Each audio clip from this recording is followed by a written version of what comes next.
नमस्कार दोस्तों, तो एक बार फिर स्वागत है आपका आपके अपने YouTube चैनल राठौर्स कॉम्बिनेशन में, जिसमें लाते हैं हम आपके लिए बहुत ही मज़ेदार और बेहतरीन वीडियो। आज फिर लाए हैं हम ऐसे ही एक महत्वपूर्ण वीडियो जिसमें डिस्कस करेंगे हम मेन 3 क्वेश्चंस के बारे में।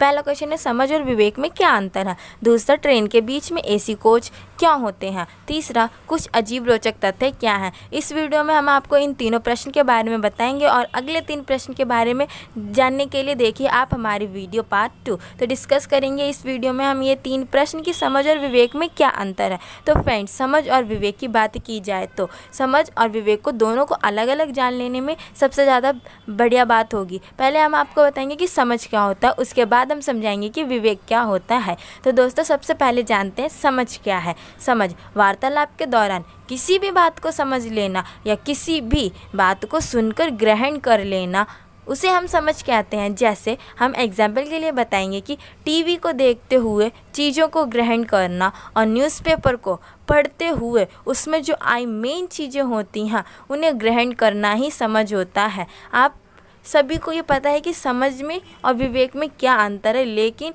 इसमें कुछ मेन पॉइंट्स होते हैं जिन्हें अलग अलग कर लेना ज़्यादा महत्वपूर्ण होता है। तो हम आपको बताते हैं कि आप किसी भी चीज़ को सुनकर, पढ़कर और देखकर कितनी जल्दी से ग्रहण कर लेते हैं या अपना लेते हैं, यह समझ होती है।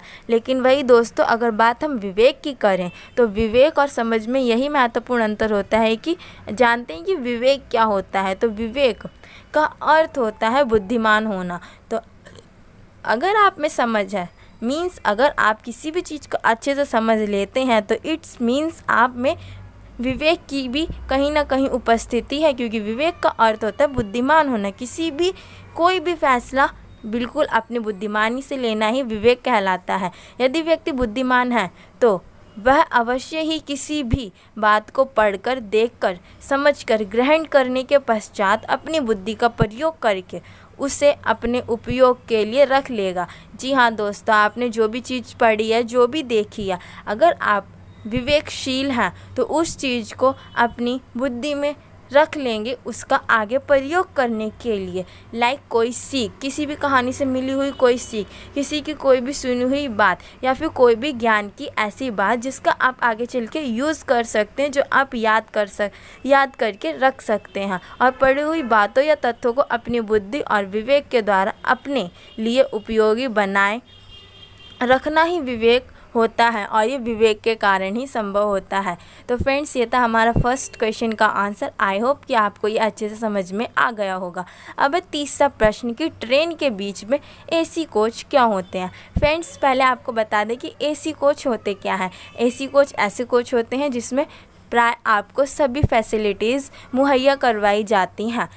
और अब बताते कि ट्रेन के बीच में AC कोच क्यों होते हैं, ये आगे या पीछे क्यों नहीं होते हैं। तो सरकार के रेल मंत्रालय द्वारा संचालित की जाने वाली एक्सप्रेस और सुपरफास्ट ट्रेनों में AC कोच हमेशा बीच में लगाए जाते हैं और जनरल के कोच आगे होते हैं और पीछे होते हैं। फ्रेंड्स, यही बताएंगे कि AC कोच बीच में ही क्यों होते हैं, आगे या पीछे क्यों नहीं होते हैं। तो रेलवे में अपर क्लास के डिब्बों के बीच में लगाने का चलन उस समय से शुरू हुआ जब भारत में स्टीम इंजन की प्राय शुरुआत हुई थी या उसका बहुत बोलबाला था। उसके बाद डीजल ईंधन से चलने वाले जो इंजन होते हैं वह आए। इन दोनों इंजनों में बहुत शोर होता था। जो प्राय स्टीम यानी कि भाप से इंजन चलते थे उनमें भी, और जो डीजल से चलते थे उनमें भी, दोनों में बहुत ज़्यादा शोर होता था। जब ट्रेन शुरू होती थी तो बहुत ही ज़्यादा शोर करती थी। अपर क्लास के पैसेंजर को ट्रेन का शोर कम सुनाई दे, इसलिए उनका डिब्बा इंजन से दूर लगाया जाता है और ट्रेन के जनरल डब्बों के बीच में लगाया जाता है। तो यही एक मेन कारण था कि ट्रेन के बीच में होता है AC कोच, आगे या पीछे नहीं होता। और दोस्तों, बात अगर हम एक और कारण इसका होता है कि AC कोच में सवार होने वाले यात्रियों की एक वैल्यू होती है। वो VIP पर्सन्स होते हैं जो कुछ खास खर्चा कर अपना खास बजट बनाकर फिर ट्रेन का सफ़र करते हैं। तो वो बताते हैं आपको, क्योंकि ऐसी कोच में सुविधाएं अधिक होती हैं, इसीलिए इसका किराया भी अधिक होता है। और किसी ऐसी कोच में यात्रा वही लोग करते हैं जो सामान्य से अधिक किराया खर्च करने की क्षमता रखते हैं। और फ्रेंड्स, इसके अलावा भी कुछ फैक्ट्स होते हैं, जैसे कि इसीलिए इनका कोच जो होता है वो प्लेटफॉर्म पर ऐसी जगह आता है जहाँ पर भीड़ भी कम हो और सभी फैसिलिटीज़ भी हों और इंजन से उत्पन्न होने वाला शोर भी इन तक ना पहुँच पाए। यही कारण होता है कि जो इनका कोच होता है वो जनरल कोच की तुलना में ट्रेन के बीच में होता है। और फ्रेंड्स, आपको बता दें इसकी पूरी इन्फॉर्मेशन कि एसी कोच को बीच में लगाने का एक बहुत बड़ा कारण यह भी माना जाता है कि प्लेटफॉर्म पर भीड़ का प्रबंधन करना। जी हाँ दोस्तों, एसी कोच बीच में होता है और जनरल कोच आगे और पीछे होते हैं, जिस कारण जनरल कोच में ज़्यादा भीड़ होने के कारण प्राय रेल के शुरुआती डब्बों में और अंतिम डब्बों में ज़्यादा भीड़ होती है और बीच की जो जगह होती है वो खाली होती है, जिसके कारण जो भीड़ होती है वो प्राय 2 भागों में बट जाती है। जी हाँ दोस्तों, ट्रेन के आगे और पीछे होते हैं। इस तरह भीड़ 2 हिस्सों में विभाजित हो जाती है और प्लेटफॉर्म के मध्य का भाग थोड़ा खाली रह जाता है, जो कि इमरजेंसी की स्थिति में लोगों को बचाने व ट्रेन से बाहर निकालने और स्थिति को नियंत्रण करने के लिए यह सबसे सही तरीका होता है। यह भी कारण होता है कि एसी कोच होते हैं उन्हें बीच में लगाया जाता है, जिससे कि भीड़ का मैनेजमेंट भी बड़ी ही अच्छी तरीके से और हो जाता है।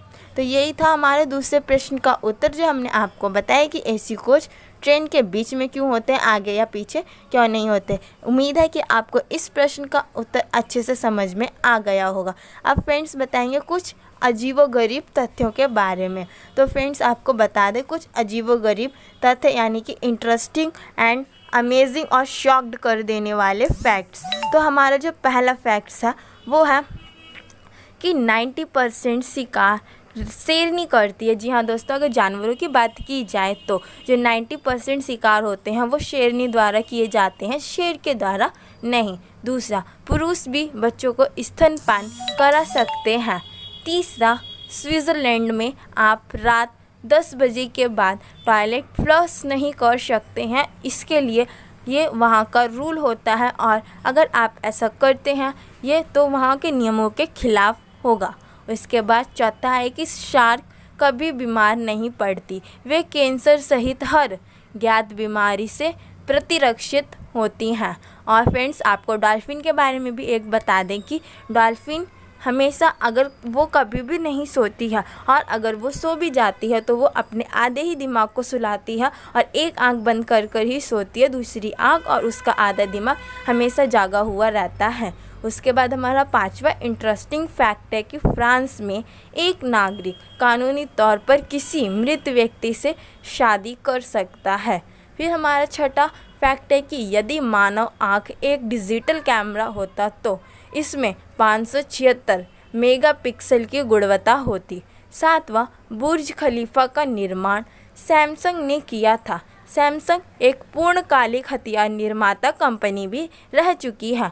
उसके बाद हमारा जो 8वां सबसे इंटरेस्टिंग फैक्ट है वो है कि हंसों का जीवन भर एक ही साथी होता है। अगर उनके साथी की मृत्यु हो जाती है तो वे टूटे हुए दिल से मर सकते हैं। जी हाँ दोस्तों, यदि हंसों के किसी भी एक साथी की मृत्यु हो जाए तो उसका दूसरा साथी प्राय वियोग के कारण अपने भी प्राण त्याग देता है।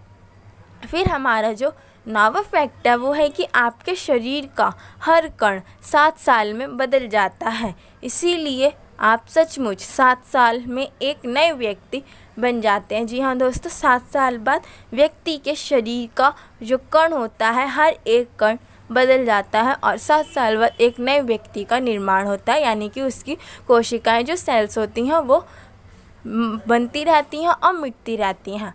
फिर हमारा जो 10वां फैक्ट है वो है कि टी शर्ट का आविष्कार 1904 में किया गया था और इसे उन कुंवारे लोगों को बेचा जाता था जो कपड़ा सीना या बटन बदलना नहीं जानते थे। तो फ्रेंड्स, ये थे कुछ अजीबोगरीब रोचक तथ्य जो हमने आपको बताए, जो वाकई में काफ़ी शॉक्ड कर देते हैं। अब चौथा हमारा प्रश्न कि ट्रेन में 24 डिब्बे क्यों होते हैं, 24 से ज़्यादा या कम क्यों नहीं होते हैं। तो फ्रेंड्स, आपको बता दें कि ट्रेन में 24 ही डब्बे क्यों होते हैं, इसका भी बहुत बड़ा विज्ञान है इसके पीछे भी। तो आइए देखते हैं इस प्रश्न का उत्तर कि ट्रेन में मात्र 24 डिब्बे ही क्यों होते हैं, क्यों ट्रेन में 30 या 32 डब्बे नहीं होते हैं। तो भारतीय रेल के लगभग हर प्लेटफॉर्म की लंबाई केवल इतनी ही होती है कि वे 24 डिब्बों वाली ट्रेन को ही वहन कर सकती हैं। अगर गाड़ियों की संख्या या गाड़ियों के डब्बों की संख्या 24 से बढ़ाकर अधिक कर दी जाएगी तो प्राय गाड़ियों के कुछ भाग प्लेटफॉर्म के बाहर ही रह जाएंगे, खासकर ब्रेक वेन जिसमें से पार्सल का चढ़ाना और उतारना किया जाता है, तो इससे काफ़ी दिक्कत आएगी। तो यही कारण होता है कि ट्रेन में 24 ही डिब्बे होते हैं, इससे ज़्यादा और कम नहीं। उसके बाद फ्रेंड्स, आपको बता दें कि ट्रेन में 24 डिब्बे होने का यही कारण नहीं होता, इसके और भी कारण होते हैं जो कि काफ़ी साइंटिफिक भी हैं और कॉमन सेंस वाले भी। तो हमारा जो दूसरा कारण होता है वो होता है कि मान लीजिए कि कोई 32 डिब्बे वाली गाड़ी मेन लाइन से होकर जा रही है और पीछे से उसे किसी प्रीमियम ट्रेन से ओवरटेक करना या करवाना है, तो उस मेल एक्सप्रेस ट्रेन को किसी स्टेशन की लूप लाइन पर लेना पड़ेगा जिससे कि मेल लाइन क्लियर हो जाए और उस प्रीमियर गाड़ी को पास दिया जा सके। तो ये भी एक कारण होता है कि ट्रेन में ज़्यादा डब्बे नहीं होते हैं। और हम आपको बताते हैं तीसरा कारण कि लेकिन लूप लाइन की लंबाई इतनी नहीं होती है कि वो इतने अधिक डब्बों वाली 30 से अधिक डब्बों वाली गाड़ी को संभाल सके। उनकी जो लंबाई होती है वो भी निर्धारित होती है, चौड़ाई भी निर्धारित होती है और उनके बीच में जो गैप होता है वो भी पहले से ही निर्धारित होता है, जिसके कारण उस पर प्राय उतनी ही वजन वाली ट्रेन वहन कर सकती है जितना कि वो संभाल सके। तो फ्रेंड्स, अगर डब्बों की संख्या बढ़ा दी जाएगी तो लाइनों की लंबाई को और बढ़ाना पड़ेगा, वो भी भारत के हर स्टेशन की। तो आप समझ सकते हैं कि ये कितना कठिन होगा। जी हाँ दोस्तों, भारत जो कि इतनी आबादी वाला देश है और रेलवे जो इतनी बड़ी सुविधा है भारत की, अगर हम रेल के डब्बों की क्वांटिटी बढ़ाते हैं तो हमें रेल लाइनों की भी लंबाई, चौड़ाई और उसकी क्वालिटी को बढ़ाना पड़ेगा, जो कि बहुत ही ज़्यादा कठिन कार्य साबित हो सकता है।